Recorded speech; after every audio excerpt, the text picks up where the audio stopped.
What's going on? It's Abraham Scully again. This is vlog number 2, and you know what we're talking about: mental health, baby.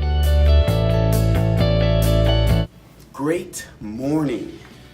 Today is day 1, the 2019 Active Minds National Conference, building a mental health culture. Are you ready? Because I'm ready. Let's get it. Boys looking clean.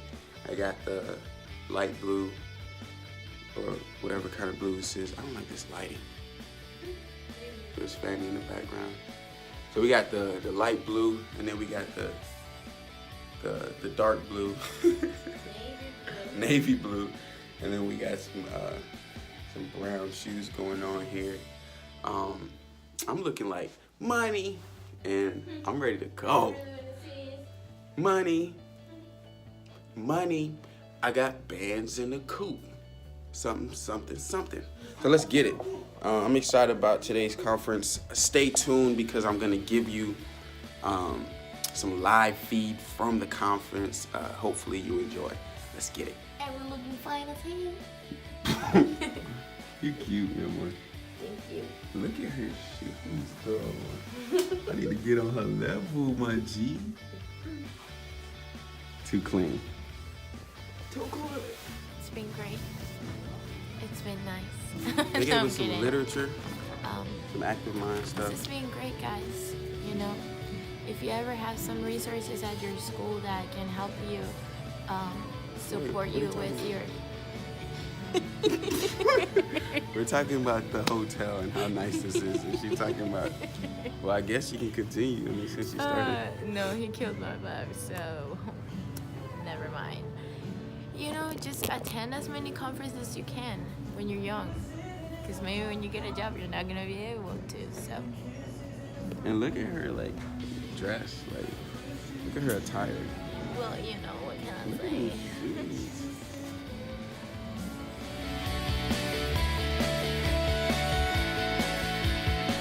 A1, baby. 2019 National Active Minds Conference. Cold as heck. It's not that cold.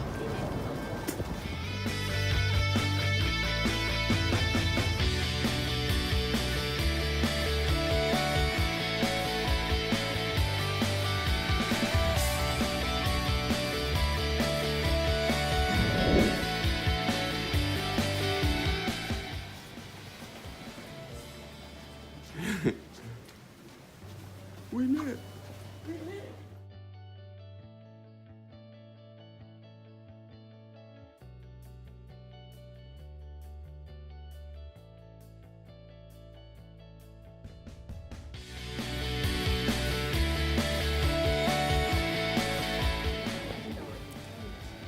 Can you see the excitement on my face?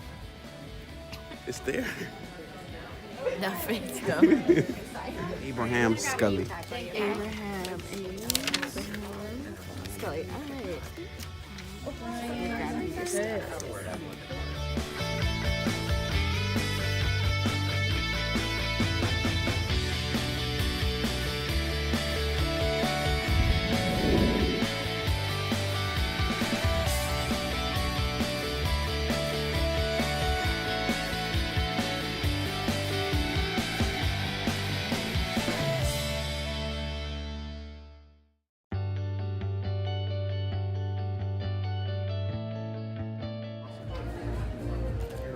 You want to get in there? You got great hair. Thank Come you so on. much.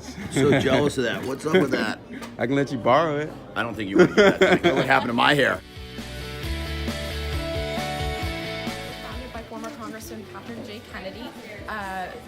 He's my boss, and what he did back in 2008 was pass what's called the Mental Health Civil Rights Act. It's called the Federal Parity Law. And what that did is require that insurers, if they offer mental health and addiction benefits, they offer those on par with if they do so for medical and surgical benefits. So I don't know how much you've had experience with insurance, but it can be very difficult to get mental health and addiction services paid for through your insurance. And it's one of the biggest practical barriers to people actually getting treatment, getting help, and finding recovery and reaching long-term recovery. To reach out appropriately, and that the fact that they're not communicating directly with their counselors is a problem, and building up that courage through the means that they're comfortable with is really important. Love it. There. Fight Yes. song. Fight song. Thanks, Stacey. You're welcome. Thank you both.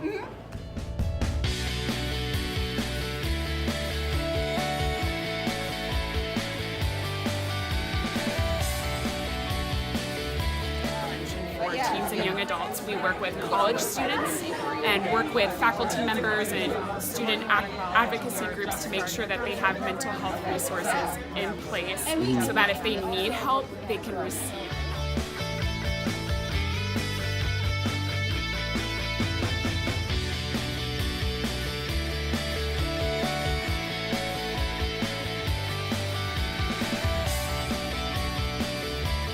Of getting this off, because you have a very authentic voice that people relate to you. So when you're talking about this is real. Yeah. And so in some ways, by asking your counseling center to have a student advisory board, for example, where you can help them be the voice and go out there, it could be an amazing partnership. We've done that for years, that we have people like you who come and represent, but you're also on our committees. So when we make these decisions, your voice, the student voice, is also heard. And So I'm into professional speaking, and I speak on breaking the barriers between mental illness and seeking professional help for college students. Great. I've seen a lot of success with speaking for different fraternities and sororities on my campus at the University of West Florida. What are some creative ways to not only do it on an individual, I'm just speaking to this fraternity or that sorority, but bringing them all together to be even more effective, to where they're having conversations with each other and encouraging the conversation about mental health? Fraternities during recruitment season, so the season of recruitment, they do so during Greek week, so like the season of Greek week. And then when else do crazy kids get together these days? Oh, homecoming, that's right. And tugs, okay, which is like you're a northern one, I was gonna say Eastern one. But tugs is like a tug of war competition.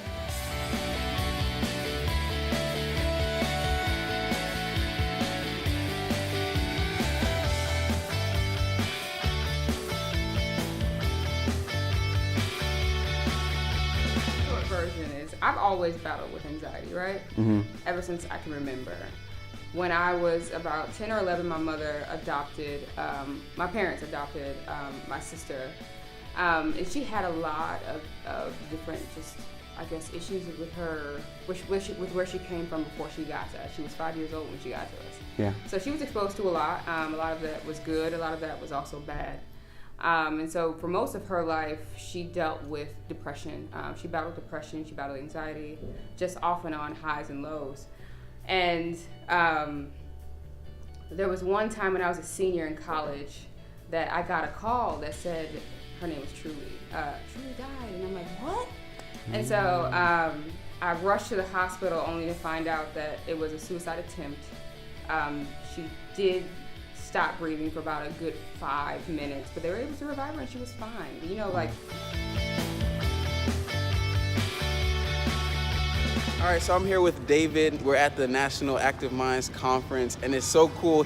You're actually in, where are you now for school? I'm at Santa Monica College in Los Angeles, California. And the awesome thing, we can walk to the Let's shuttle. do it. The awesome thing is that we're actually from the same hometown of Miami, and very familiar with a bunch of different locations there in Miami, and we happen to meet in Washington. That's right. Share with me some of the reasons you got started in Active Minds, and then kind of the importance of mental health that you see. Oh man, and that's exactly what it is. It's the importance, right? Yeah.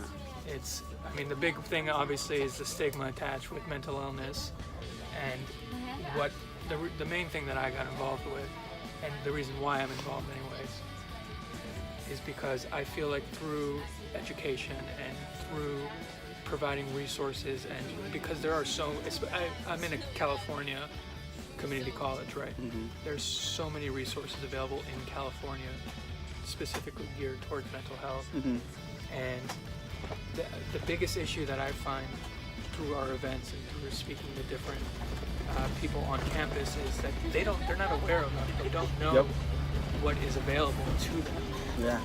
What's already in place. Forget about new initiatives and new things that we, through Active Minds and through these conferences and meeting people, all the new things that we're learning, there's so much in place already that I feel like the more we can educate, and even if it helps one person, that one person is going to tell their friend who might be struggling, and it's kind of like a domino effect from there. Yeah. So it's just reaching as many people as. See that I got accepted into my master's program. Yeah. Yay!